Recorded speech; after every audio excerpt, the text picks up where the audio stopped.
Oi, gente. É, é cada dia mais difícil compreender o que acontece na Terra, nesse planeta, onde a própria palavra contradição não expressa mais o que acontece entre nós. É terrível a gente imaginar que dentro de mais alguns poucos anos nós vamos ter seres humanos começando a criar comunidades de sobrevivência em Marte e postos de sobrevivência na Lua. É uma coisa que está à porta. Vai acontecer. Se não houver uma hecatombe de natureza nuclear, ou se não houver uma catástrofe do tipo meteórica, como aconteceu há 65 milhões de anos e destruiu os dinossauros e aquela quantidade enorme de fauna e de flora que havia no planeta e nos mergulhou em milhões de anos numa idade do gelo e sem precedentes. Na sexta grande crise que o planeta Terra enfrentou nesses 4 bilhões e 500 milhões de anos de existência da Terra, do planeta, eu dizia, é difícil imaginar que a tecnologia cresceu tanto e a engenharia genética está abrindo caminhos.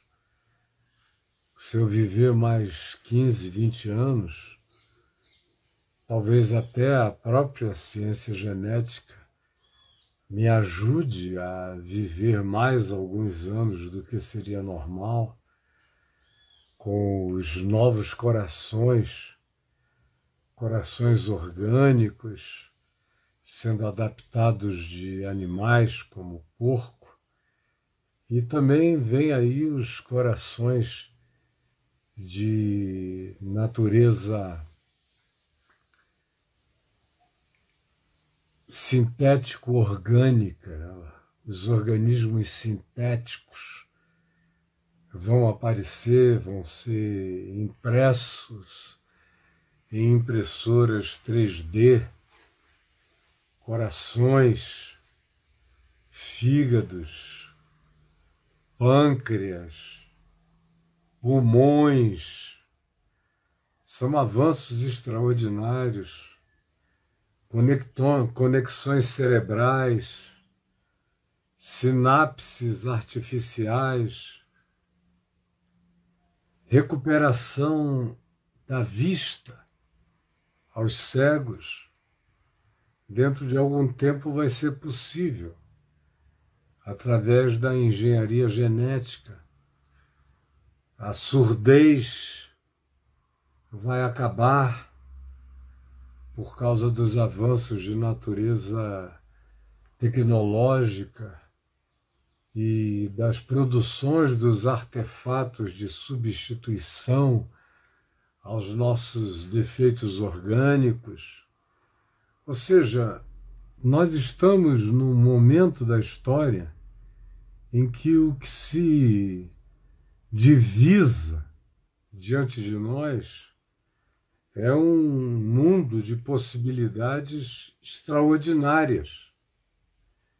Do ponto de vista da física, no desenvolvimento cada vez maior da mecânica quântica, da utilização de nanopartículas que podem ser programadas e levadas para outros ambientes, e lá elas crescem e se multiplicam, e do dia para a noite aparece uma estrutura pronta, um prédio pronto, tanto na Terra quanto em qualquer lugar do espaço para onde levemos esse tipo de tecnologia, nanotecnologia pré-programada com arquiteturas compressas que multiplicar-se-ão em qualquer ambiente, as coisas serão feitas da noite para o dia.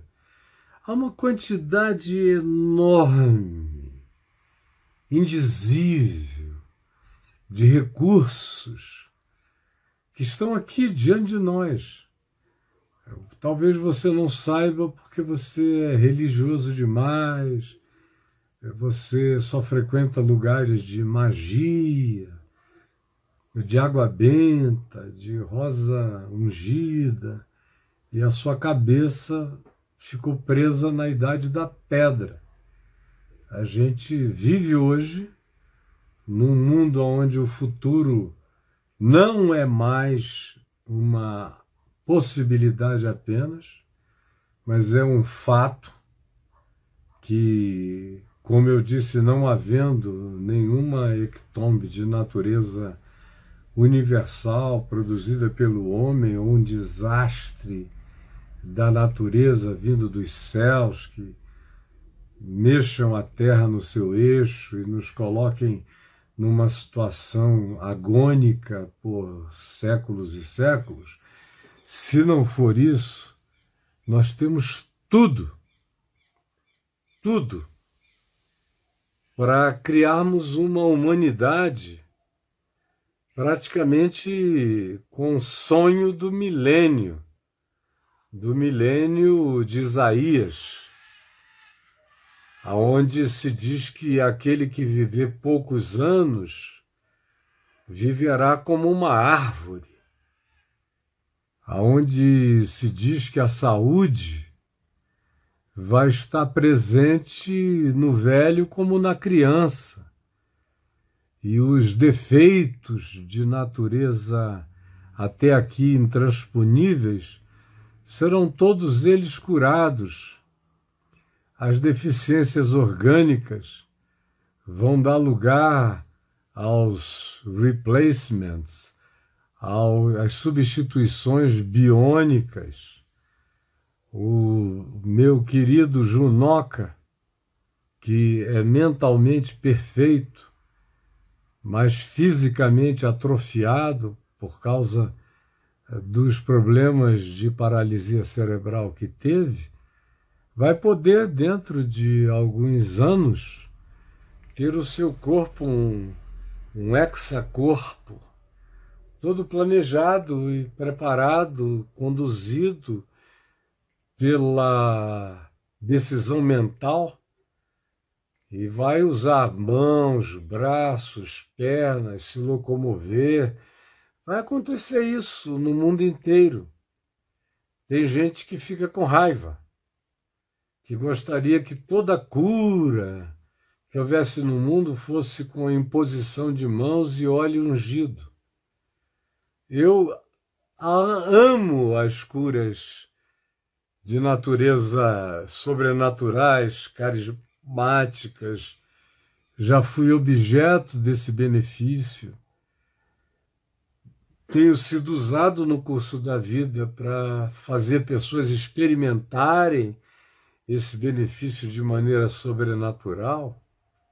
Mas eu vibro quando eu vejo as outras graças, as graças naturais, as graças científicas, que nada mais são do que desenvolvimentos e descobrimentos de como o fenômeno da natureza opera, a ciência que descobre novos materiais, novos minérios, que faz crescer a tabela periódica, que vai começar a garimpar meteoros para tirar deles diamantes especialíssimos, matérias raras necessárias à tecnologia na Terra e que não existem aqui, tem que vir do espaço.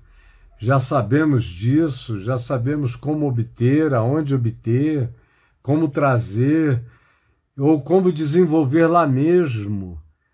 Tudo isso nos coloca numa situação extraordinária. Eu sou grato a Deus por estar vivo hoje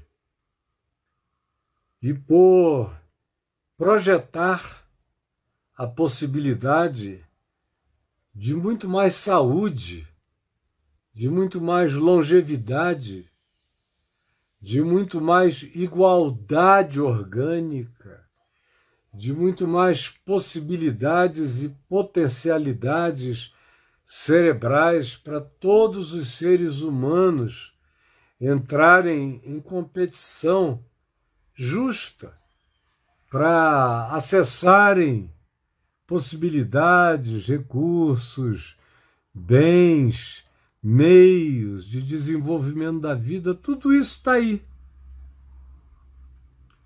Agora, o problema é que se de um lado nós temos gente dedicada, sacerdotalmente dedicada à evolução disso, à criação disso, todavia nós temos uma porção enorme da humanidade que acha que esse é o inimigo, que preferem ter gente se arrastando pelo chão, ou andando de muletas, ou sem enxergar, desde que eles fiquem na porta dos templos, esperando milagres comprados com dinheiros, e milagres que não ocorrem. Para cada 100 mil acontece um, o resto é indução que passa em uma semana, em um mês, e volta tudo a vaca fria. Porque se de um lado a humanidade nunca esteve tão próxima de desenvolver uma era milenar, um aeon de paz, de saúde, de equilíbrio climático, de harmonia da sociedade, da urbanidade com o meio ambiente, com mudança dramática da matriz energética para que se use energia limpa, que seja resultado da utilização da própria natureza, do sol, da água, dos rios, do mar, do vento e de uma quantidade enorme de outros recursos que ainda não estão processados, mas que nos fornecerão recursos limpos e sustentáveis para que a gente não tenha que destruir a terra, como nós vimos fazendo esses anos todos, e cada vez parece piorar mais, de modo que é estreita a porta daqueles que querem entrar por um caminho de vida, um caminho de paz universal, de ciência, de igualdade aos acessos, aos meios, aos recursos, aonde praticamente não haverá mais criança deficiente que não possa ser consertada do ponto de vista genético, às vezes até antes de nascer, pela verificação de que ela virá com alguma deficiência, e o DNA pode ser objeto de uma engenharia curadora, de modo que a pessoa nasça com todos os recursos. Mas tem gente que tem raiva. Ao mesmo tempo em que a gente vive num mundo de bombas nucleares, de Putins, de briga por terra, a terra que deveria servir a todos, no mercado global, aonde quem tem terra boa para produzir, produz. Quem precisa comprar, compra. E há meios de transposição disso de um continente para outro, em paz, aonde os recursos que sobram aqui, que são necessários em outros continentes, abasteçam lá tanto quanto aqui, e os de lá abasteçam aqui tanto quanto lá. É uma coisa que crianças conseguem entender. Qualquer pessoa de boa vontade consegue entender. Mas os Putins da Terra não. Eles querem destruir. Eles têm orgulho de dizer que a grande tecnologia não é essa que cura humanos. É a tecnologia que destrói humanos. Que é capaz de jogar uma bomba que suga todo o ar. E os homens secam, se desidratam e morrem instantaneamente. Ou são mísseis hipersônicos que podem ser lançados de 2.000 quilômetros de distância e viajam a 6.000 quilômetros por hora e atingem sem que ninguém nem saiba de onde veio, e as armas antimísseis não consigam nem detectar de onde está vindo. Só se vê o desastre apocalíptico para todo lado. Olha só, aqui mesmo, eu comecei a falar e 5 minutos depois nós estávamos em 170, quase 180 pessoas. Aí eu comecei a testar vocês. Eu testo, eu conheço, eu vejo aqui vocês. Analiso a alma, os interesses políticos, espirituais de cada um. Aí você começa a ver cair. Você vai falando de ciência, de progresso, de civilização humana melhorando, realizando o bem, o homem salvando o homem, aí o pessoal começa a sair. Porque se você não disser que a única esperança para a humanidade vem da gente ouvir o clangor de trombetas de seres alienígenas que a gente chama de anjos, e a grande Jerusalém descendo como uma nave mãe do céu, se plantando na terra, e aí a árvore da vida sendo a curadora dos povos, se você não falar algo assim, se você exaltar a graça de Deus através da ciência e da inteligência dada aos homens, tem gente que fica com raiva. O Caio não é espiritual, não é crente. Eu só seria crente se chegasse aqui gritando com um vidro de óleo de Israel na mão, vendendo óleo para você ungir a testa e ficar curado. Mas por que eu não faço isso? Porque eu creio que meramente pela palavra eu tenho visto todo dia. A palavra que eu prego curar gente doente, gente com depressão, gente com pânico, gente com problemas mentais, gente com alergias deflagradas por problemas psicossomáticos. Eu vejo e me alegro e dou glória a Deus.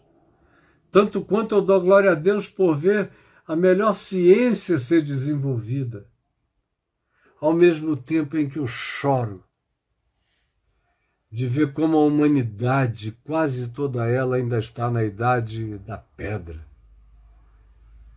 O Putin, por exemplo, gasta 25% do PIB da Rússia para fazer armas. Não é para melhorar a vida dos pobres. Os pobres estão muito mal na Rússia. Muito mal. A Rússia deu um golpe nos czares no tempo da Revolução Bolchevique, no início do século XX, justamente para acabar com a desigualdade, que não acabou. O governo leninista não acabou. O governo stalinista agravou e foi genocida, matou milhões de seres humanos, faliu os 17 estados ou repúblicas ligados à antiga União Soviética, quebraram. Não fosse o Gorbachev, que era um homem de diálogo, teria sido um caos ainda maior. E aí, de lá para cá, o Yeltsin quis fazer da Rússia um movimento, um país democrático. Aí ele creu que o Putin poderia ser o melhor substituto e o indicou. O Putin disse que instalaria uma democracia. Mas no dia em que foi eleito, não atendeu mais nenhuma ligação do Yeltsin, que morreu traído por esse homem que só sabe trair, que não tem amigos, que não tem afetos, que não tem coração, que parece não ter alma, vai dia a dia ficando mais insensível, parece que não resta uma gota de empatia humana nele, mas ele tem uma disposição para destruir extraordinária, de modo que enquanto a gente vê a possibilidade de que a humanidade se desenvolva para aquilo que antes era ficção científica e que agora está à disposição, que pode se transformar em saúde pré-natal, pode se transformar em melhores condicionamentos físicos para as novas gerações, pode se transformar em saúde e a abolição de uma quantidade enorme de doenças. As minhas, por exemplo, diabetes, meu coraçãozinho aqui, qualquer outra coisa dessa, dentro de pouco tempo haverá cura para isso. Se eu não morrer antes, haverá cura. Para as novas gerações, uma quantidade enorme de doenças autoimunes que serão curadas. A saúde humana pode dar um salto de qualidade extraordinário. A produção de grãos, de alimentos, de comida, pode acontecer numa escala extraordinária, com muito pouca ocupação de chão. A terra pode voltar a ficar disponível para a natureza, para a nossa alegria, para o nosso Éden. Mas tem gente que não pensa assim.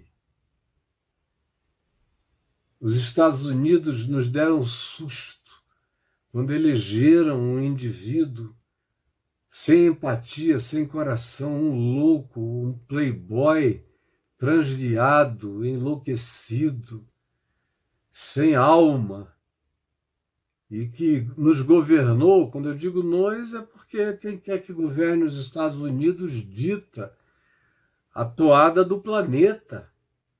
E, meu Deus, quanta loucura, quanta loucura. Quase destruiu os quase 300 anos de democracia americana. Uma loucura. Aí você tem agora, já há algum tempo, o Kim Jong-un, que é um outro ser que parece que brotou do Tártaros, que era o inferno grego do Hades.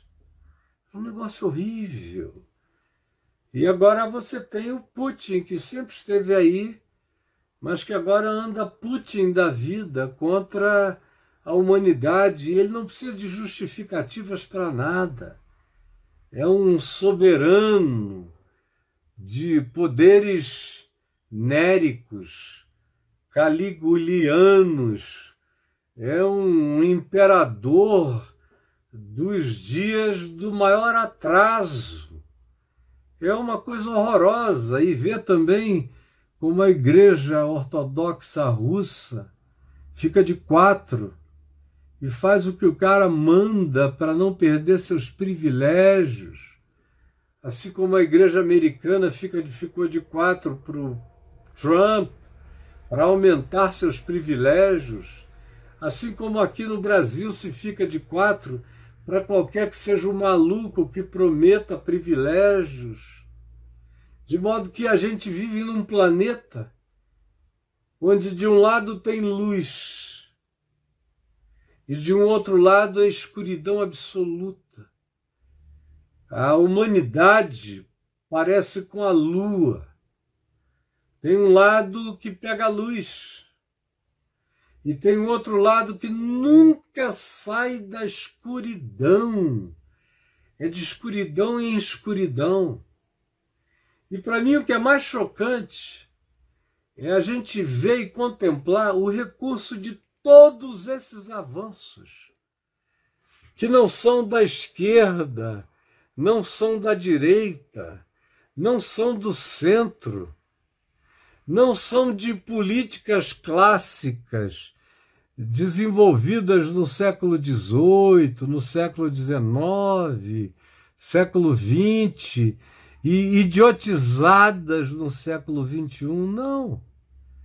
Quem está fazendo isso não quer nem saber de coisa alguma. A prova disso é que até agora, num pequeno parêntese, a gente tem, numa nave espacial internacional, astronautas russos e americanos e de outras nacionalidades.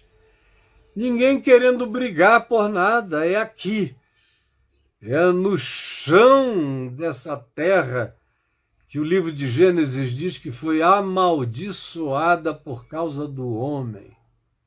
É uma expressão tão forte que dói, quando Deus diz: maldita é a terra por tua causa.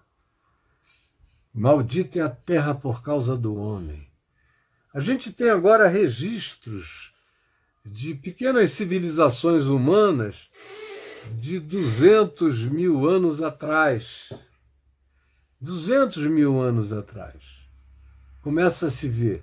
A gente tem agora registros arqueológicos que desmontaram toda a construção que vem sendo construída e erguida e proposta nos últimos 150 anos. Tudo foi para o espaço de repente.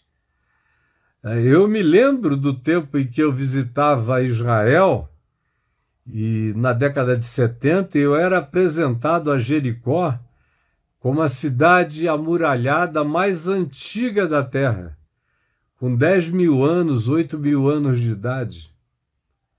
Hoje você vai a Troia, com 9, 10 camadas arqueológicas muito mais antigas.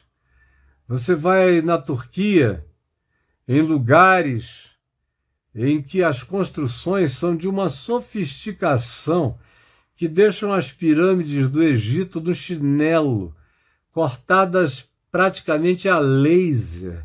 Nem o laser atual consegue cortar tão bem cortados os encaixes, e cuja medição de tempo pode chegar a 50 mil anos. Se está achando no mar, como há não muito tempo atrás se achou uma cidade amuralhada no fundo do mar, 6 vezes maior do que a Jerusalém amuralhada de hoje em dia. E a idade da cidade é de milhares e milhares de anos atrás, foi afogada no dilúvio. O próprio dilúvio, que quando eu me converti, eu tinha que fazer apologia da existência do dilúvio, do grande dilúvio universal. Hoje em dia não precisa. Tem mais de 1.500 culturas da Terra descrevendo o mesmo fenômeno na mesma época, e você encontra os rastros das Atlântidas afogadas no mundo inteiro na mesma época. Na época em que os Benai Elohim, os seres que vieram dos céus, chamados pelos antigos de filhos de Deus, porque quem vinha do céu era filho de Deus, filho das estrelas, membro do exército celeste, era uma outra expressão.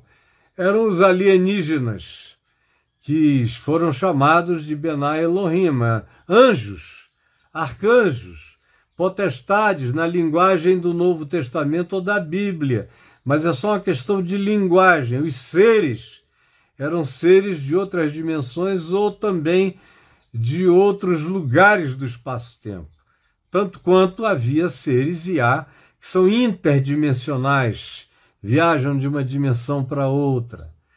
E foram eles que inseminaram as filhas dos homens, pegaram os melhores genes e fizeram os seus filhos, os Nefilim, que significa os que caíram aqui entre nós, e eram seres grandes, chamados de gigantes, de mais de 3, 4 metros de tamanho, chamados também de os varões poderosos que dominaram a antiguidade.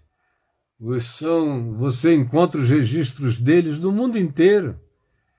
Na Suméria, os Anunnakis estão lá, exatamente como a Bíblia descreve. Hoje você encontra na Turquia toda, você encontra nas regiões submarinas da costa do Japão, você encontra aqui na América do Sul civilizações pré-incaicas, pré-nazcas, de milhares e milhares e milhares de anos atrás, que foram destruídas por um cataclismo indescritível, mas eram feitas de estruturas tão bem feitas, tão pesadas, que as estruturas estão sendo achadas e desenterradas hoje imensas. Imensas. A história humana já foi de outro modo. Essa historinha que a gente conhece é uma coisa que foi desencavada nos últimos 6.000 anos, é uma coisa recente, e sobretudo depois do grande dilúvio. Mas o Novo Testamento diz que Deus sepultou o mundo antigo. Era um mundo rico, um mundo cheio de tecnologia, de ciências. Hoje em dia têm sido descobertos instrumentos cirúrgicos no Egito e em outros lugares idênticos aos nossos equipamentos de operação neurológica para abrir o cérebro, a calota polar, exatamente do mesmo tipo que a gente usa, só de um material um pouco mais pesado. Os nossos são mais leves e menores, mas a tecnologia estava lá. E muitas outras que eles chamavam de magia, e nós hoje chamamos de tecnologia. A nossa tecnologia de hoje, mostrada a um homem antigo, mostrada a alguém do tempo de Noé ou antes de Noé, ele olhava para o meu laptop, para o meu celular, para um relógio como esse aqui que te marca tempo, hora, coração, batida, passos, tudo que você quiser, e diriam é mágica. Mas era só tecnologia, era outra linguagem, outra semântica.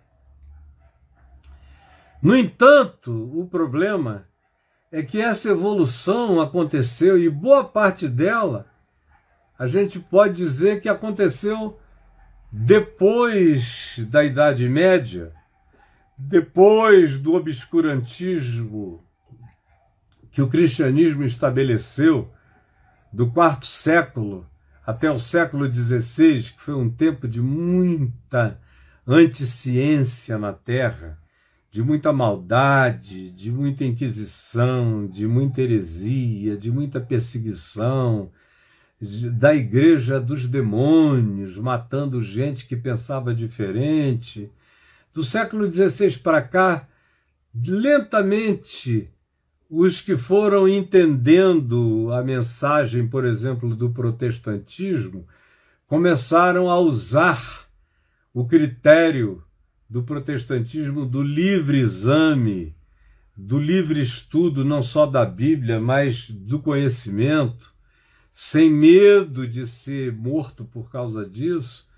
E isso ajudou a dar saltos, galopes científicos extraordinários, como aconteceu com Newton, com Pascal, com Copérnico, com uma quantidade enorme de pessoas, Galileu Galilei, com gente que foi se servindo de pequenas liberdades que foram sendo propostas e foram desenvolvendo até o ponto, alguns conseguiram declarar o que sabia, outros só documentaram e depois foram honrados pelo que tinham descoberto.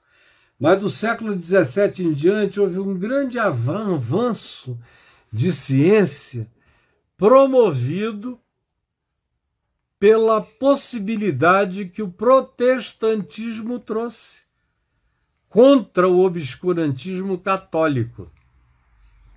Só que a tragédia é que depois do século XVIII, onde os protestantes, por exemplo, na América, construíram grandes universidades, que estão lá, Harvard, Cambridge, uma quantidade de grandes centros de estudos. Na Inglaterra já eram mais antigos, a Inglaterra sempre foi mais aberta para a ciência, nunca brigou com a ciência, sempre aprendeu com a ciência, por isso sempre esteve mais adiante. Mas nos Estados Unidos, depois do século XVIII, começou a haver uma rachadura entre ciência e puritanismo, e os avivamentos negacionistas anticientíficos, que achavam que a ciência era contra Deus. Quando perguntaram a Laplace aonde Deus entrava na teoria dele, ele falou: não, Deus é maior do que a teoria. A teoria existe em Deus, mas Deus não cabe na minha teoria, não cabe em teoria nenhuma. Foi considerado uma heresia o que ele falou. É chocante ver como do século XVIII para cá o próprio protestantismo foi se emburrecendo. No século XIX, você tinha aqueles cristãos, especialmente os ingleses e uma elite americana, e também alguns cristãos ou não cristãos franceses, produzindo ciência, mas sob perseguição.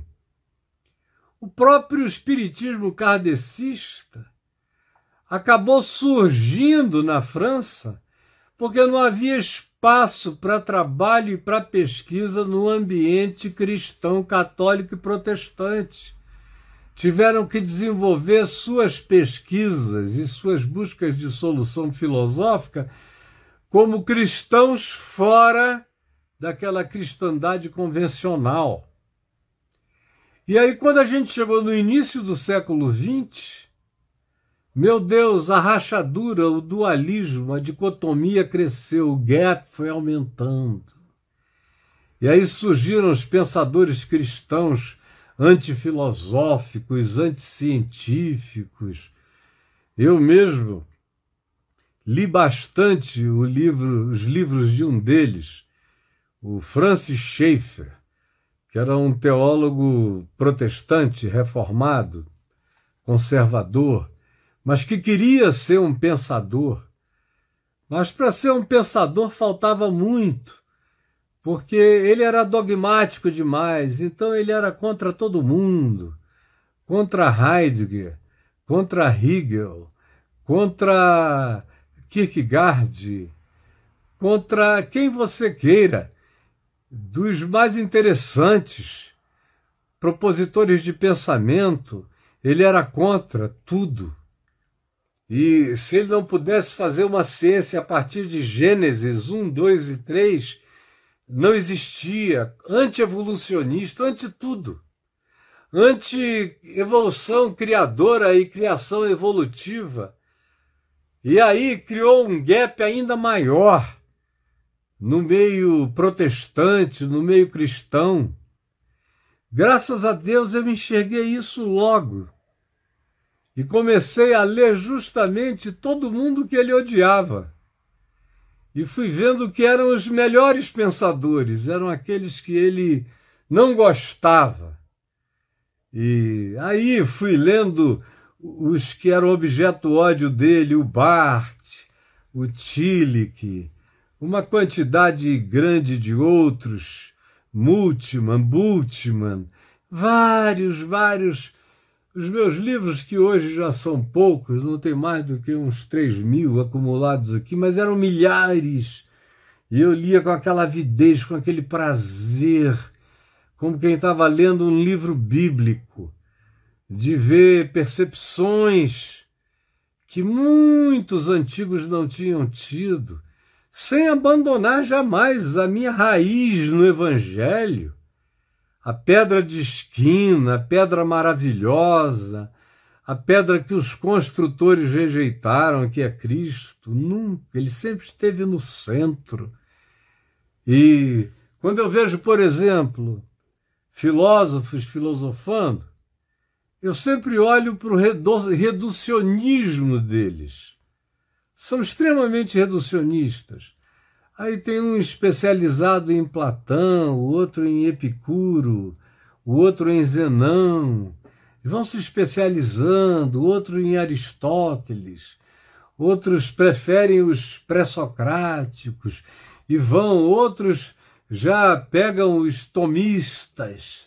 Outros chegam e já começam com os filósofos do século XVII para cá, e que foram muito combatidos pela igreja, e se especializam neles, e aí constroem a sua filosofia em torno deles, sabem tudo dos caras, quando nasceram, quando morreram, se tinham dor de barriga, enfim, as suas frustrações emocionais e afetivas, coisas que eu também sei, boas de saber.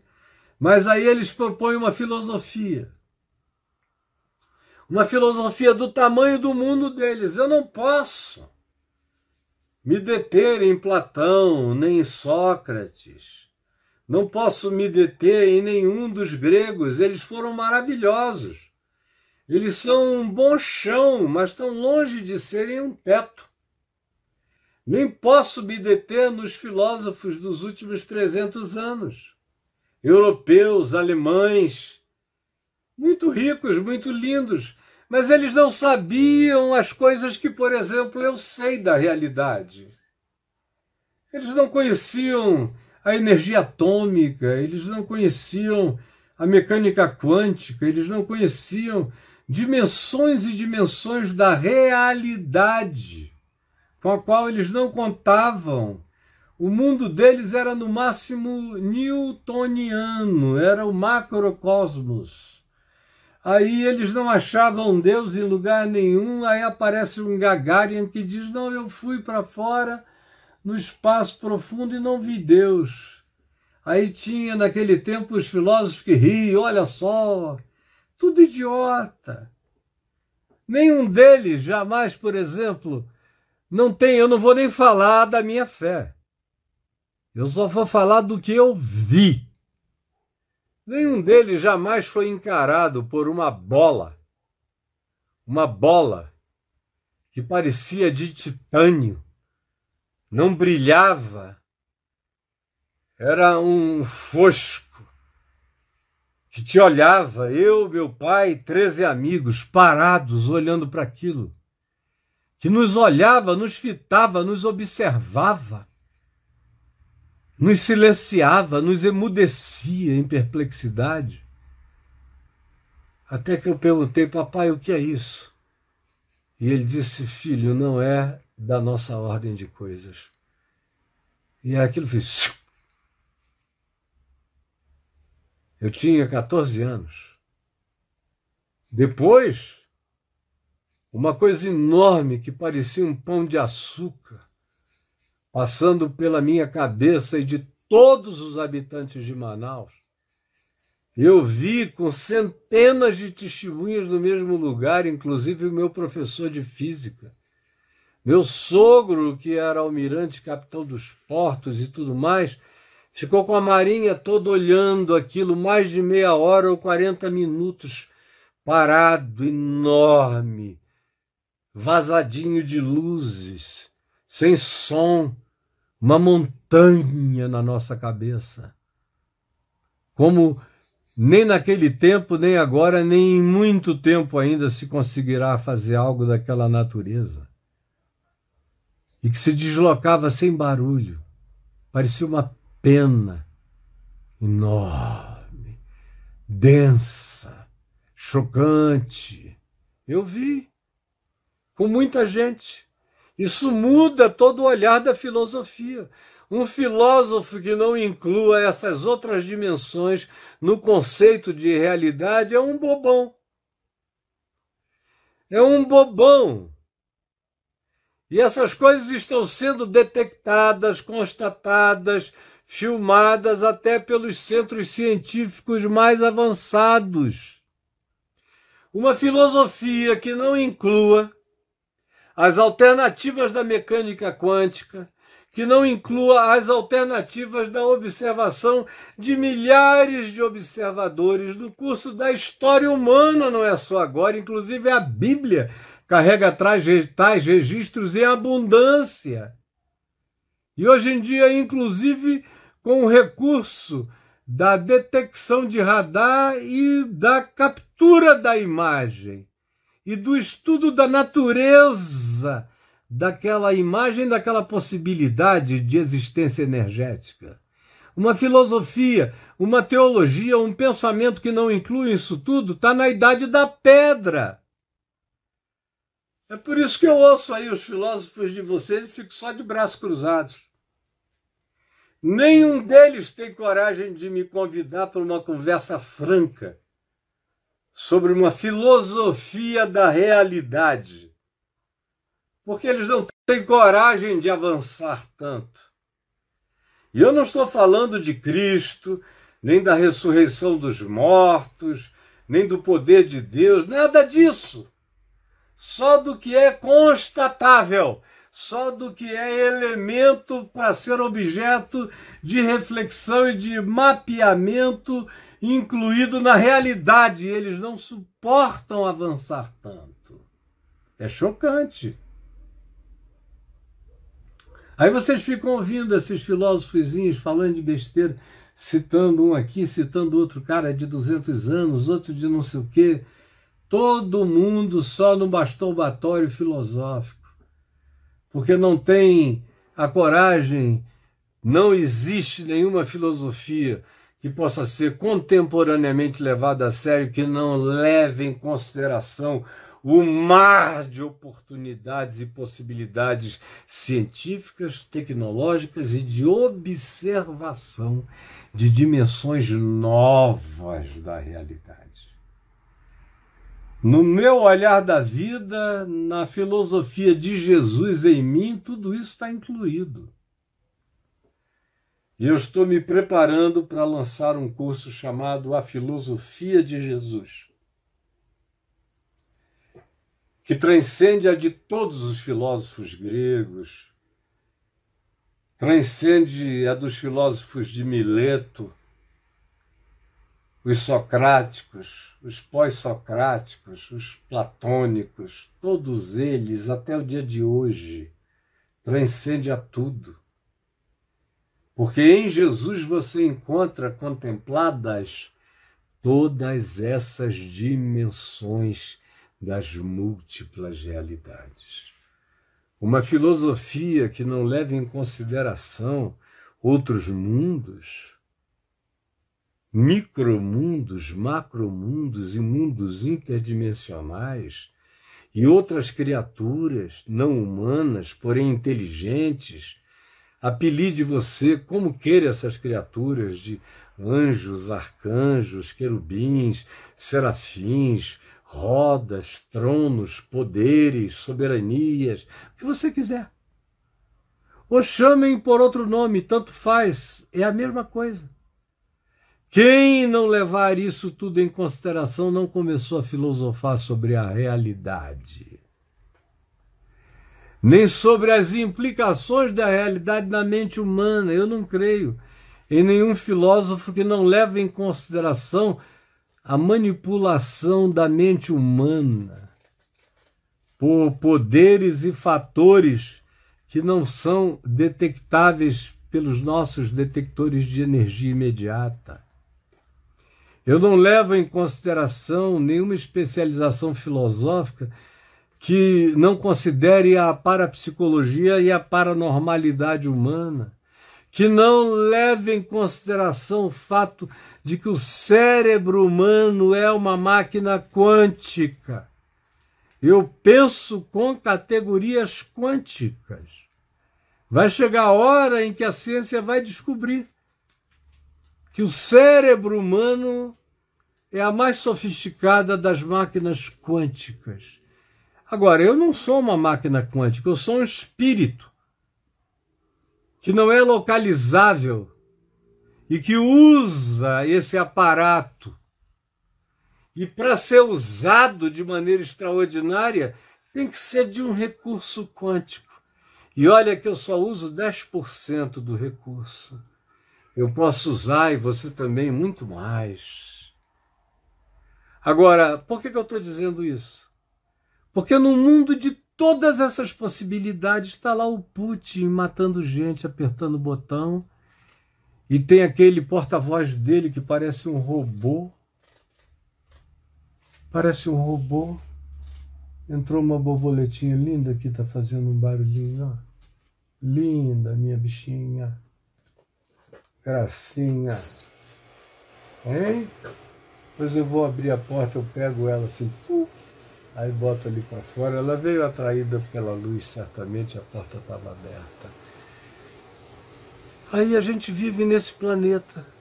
É um planeta onde se pode acabar com o mundo muitas vezes apertando botões, ao mesmo tempo em que é um planeta que tem tanto recurso científico que não precisava ver ninguém passando fome.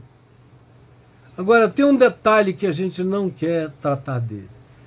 Nós vamos ter que sofrer uma mudança de natureza política e ideológica na Terra inteira.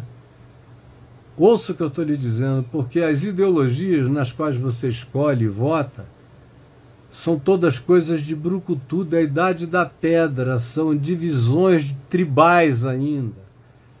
Você está dividido em tribos políticas, antigas, burras, passionais, não tem inteligência nenhuma, não tem nenhuma proposta, porque se nós quiséssemos, o recurso que a humanidade tem é muitas vezes maior do que se supõe para resolver o problema da Terra toda, de todos os humanos, da fome, da doença, do meio ambiente, de tudo que a gente queira.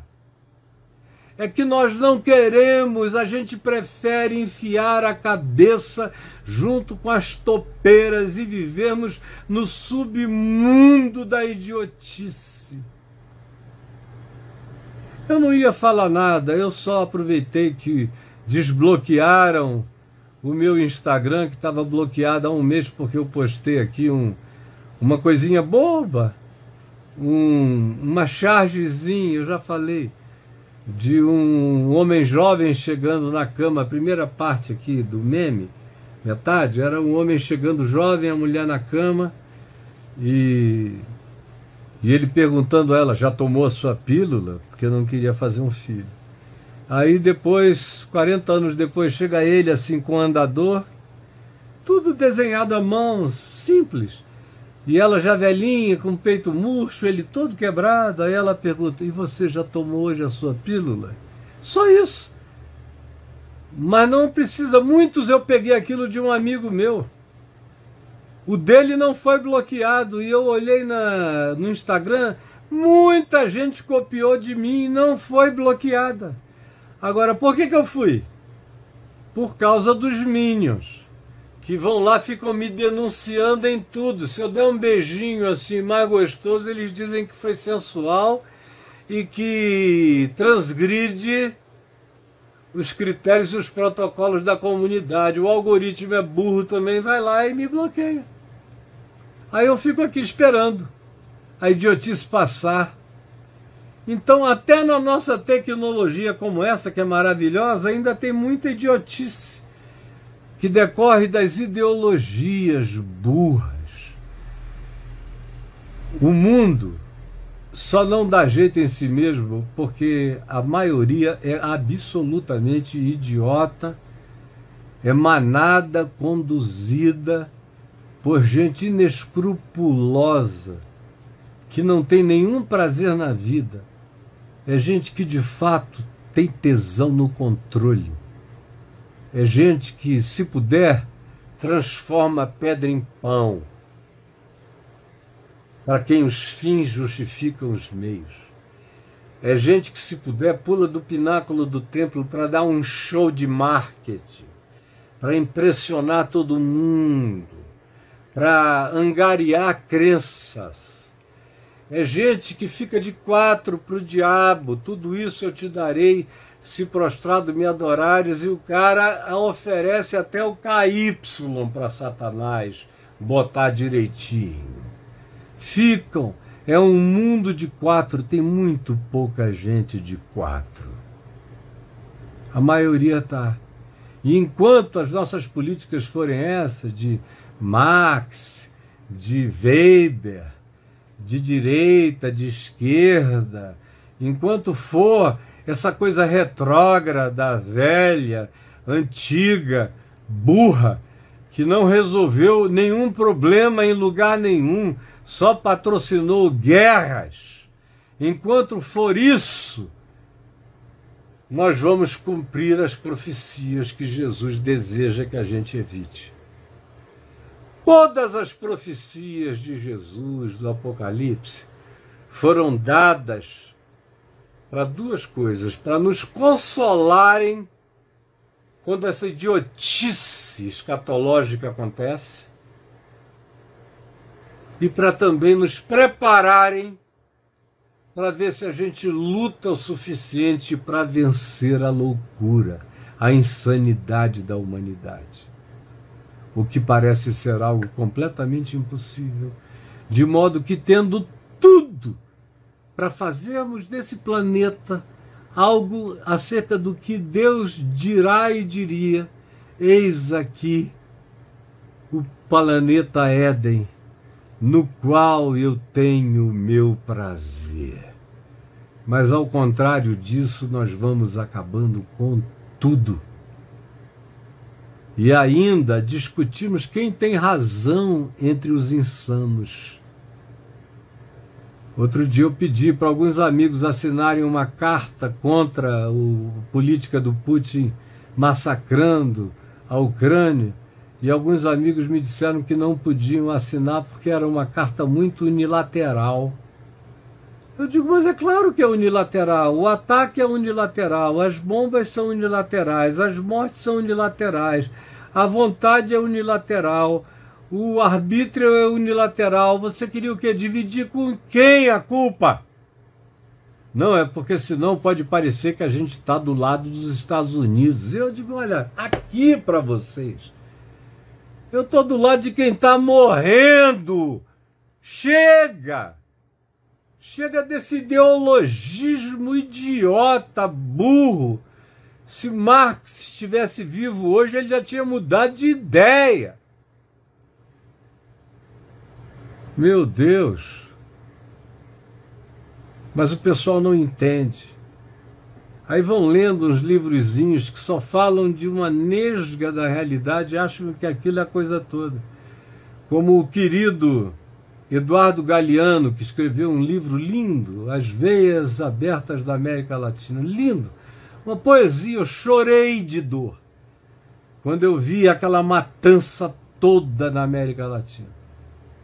Aí depois de 20 anos, 25, ele escreveu dizendo que a pesquisa dele estava toda errada e que os cálculos de economia dele estavam todos errados, e mais, que ele não cria mais naquilo porque as descobertas históricas tinham mostrado que a mortandade na América Latina teve múltiplas causas.